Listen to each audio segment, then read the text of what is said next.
Do Japanese SHM CDs sound better than regular CDs? And what is an SHM CD? Well, I'm going to do a little experiment today using these two copies of the new McCartney 3 album to try and figure that out. First of all, here's a really quick overview of what the difference is between these two discs.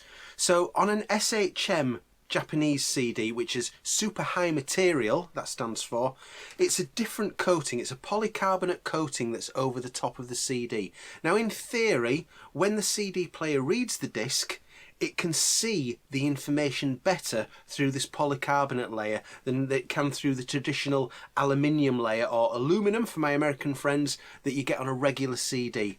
And if it can read the information better, so it's said, that your CD player can process that better and you get a closer representation of the music that's actually on the disc. So they contain exactly the same sets of pits and lands, as they're called, the little grooves in the disc that it reads that are converted to zeros and ones. They are identical, but it's said that it can read this better and therefore give you a more accurate representation of what's on the disc.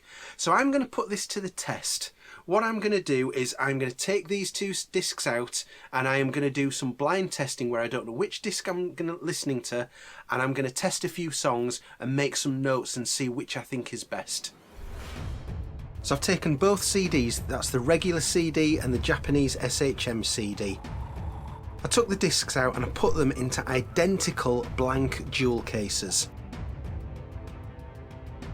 I made sure in advance that I'd identified which disc was which so that I could tell later, and you can see from these photographs that the Japanese SHM CD has writing that goes around the edge much more than the regular CD, and there's also a little logo down at the bottom, so I know which for later on is the Japanese CD. So I mixed the cases so I have no idea which is which. And then it's down to the CD player, which is down near the floor, and I placed both jewel cases on the floor with the shiny side up, so I still didn't know which was which. All I knew was one stayed on the left and one stayed on the right. And I kept switching discs without ever looking at the label side, and made notes on each song until I'd done the 4 test songs that I wanted to do. So in that experiment I've listened to 4 songs off the album from each CD, and that's the opening track, Long-Tailed Winter Bird, Deep Deep Feeling, Deep Down, and When Winter Comes. I thought that was a good mix of types of sounds to pick. And I've made notes on each one, not knowing which CD I was listening to at any time, as to what I felt about the sound. Now, overall, what I can say is I didn't feel there was any difference in the quality of the sound, the clarity of the sound, apart from a couple of occasions where I felt that the bass was a little smoother on one and was potentially could have distorted on the other but didn't quite. But what I felt I did see a difference sometimes was in the soundstage. You know, that stereo image that you get on record and CD. And there was a couple of occasions where I felt that there was differences there.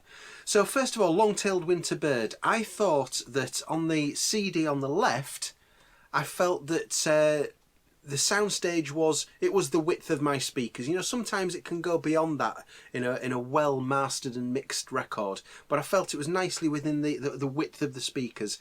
I felt the same on the CD on the right, but I felt it just went a little bit higher in the soundstage. There was the slightest of difference there, but I also felt that the bass was just a tiny bit boomier, as though it was slightly distorting more.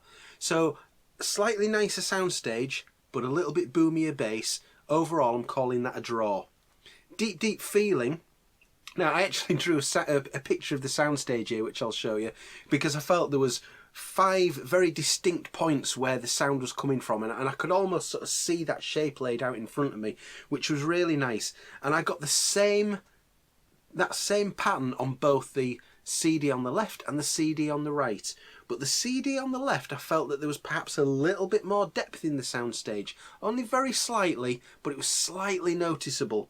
So I'm going to slightly give the edge there to the CD on the left, but only just. Deep Down.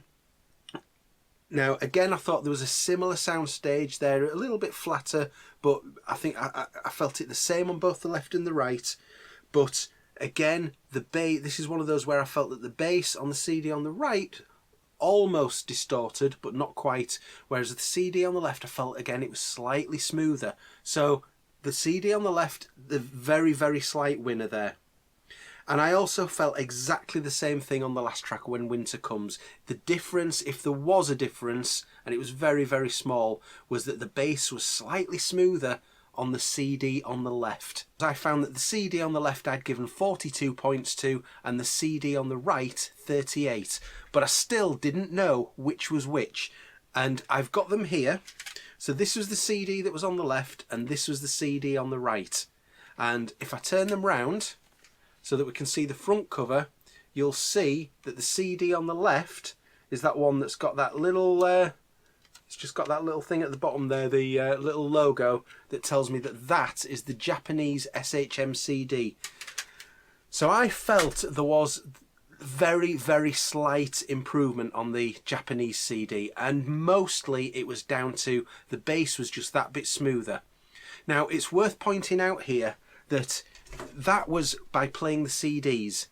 If you're going to rip it to a computer and you're going to play, what you're going to be playing is the computer file rather than the actual CD, then any benefit will be wiped out here. Stop! I want to add some clarity to what I just said there. When I said that you get no benefit from the SHM CD, what I mean is this. This is the regular CD. If I rip this to my computer and get a good, accurate rip of all the data that's on it, I lift this to the level of the SHM CD, cancelling out the benefit. I don't reduce that to the level of this. I increase this to the level of the Japanese. Continue. Because I mentioned earlier that it's exactly the same information. Once it's converted into ones and zeros into binary, it's exactly the same information on both discs. Now, I use a program called EAC, which is Exact Audio Copy, to rip my CDs onto my computer. Lossless, no compression, no change in information at all. And that program, it reads the disc until it's got the information. So if it doesn't feel that it's got all the ones and zeros out on the first read, it keeps reading that portion of disc again until it's got it. And you can see here what I've done is I've run the Japanese CD compared to the regular CD through a program called Audacity, which can look for differences in the files. And when you ask it to show the differences, there are none. So if what you're buying these SHM CDs for is to rip to your computer and play the computerized files, you will not get that sound benefit. But there is a very slight difference there on the CD. That's my findings anyway, just using two versions of this album. Same mastering, same mix, but the new McCartney 3 album, I found that there was a very slight benefit on the Japanese SHM CD, which I was intrigued to know because I'd never had an SHM CD before, so I kind of wanted to do this experiment, as nerdy as it is, just to see for myself really whether I found any benefit. So I would love to hear your comments on this. I know some people will refuse to believe that there is any difference. Some people I know will absolutely tell me that you see a massive difference between the two. I see a slight difference. So thank you very much for watching. I hope that's been useful for you, and I will see you again very soon. Thank you. Bye bye.